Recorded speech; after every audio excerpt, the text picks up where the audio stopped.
À cette séance de renforcement de capacité organisée ce vendredi 25 août 2023 par l'ATDA du pôle 7, les acteurs agricoles du pôle sont réunis pour approfondir leur compréhension sur la fiscalité des entreprises agricoles. Cette démarche de l'ATDA du pôle 7 répond à un objectif précis. On a une dizaine donc, de thématiques spécifiques que nous développons qui doivent faire l'objet systématique de diffusion encore au niveau donc, des chaînes de radio. Et l'objectif, c'est qu'au-delà des cinquantaines de personnes qui pourront prendre part à cette session de formation, et que nous impartons les plus larges acteurs. Nous en profitons pour combler les gaps capacitaires qui ont été identifiés lors donc, de l'évaluation capacitaire dans des acteurs.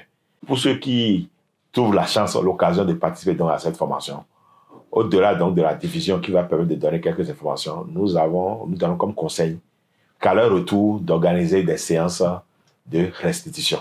Les participants, issus de plusieurs sous-secteurs agricoles, se montrent attentifs et réceptifs aux informations dispensées par la personne ressource, notamment sur les exonérations fiscales et les implications fiscales des activités agro-industrielles. Avec les échanges, nous avons pu spécifier ceux qui sont exonérés et ce qu'ils doivent faire, les mesures qu'ils doivent prendre pour respecter les obligations fiscales, et de même également les autres acteurs qui sont les intermédiaires, les agronomes, les transformateurs, les acheteurs des produits agricoles et les vendeurs, ceux qui exercent en tant qu'achat, vente, les commerçants.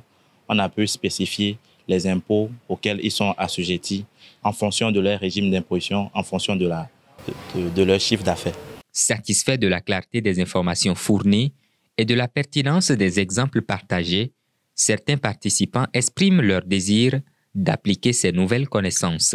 Au regard de toute la présentation dont on a eu droit, il a attiré notre attention sur les exonérations dont le secteur agricole bénéficie, sur les facilités que l'État offre aux acteurs donc,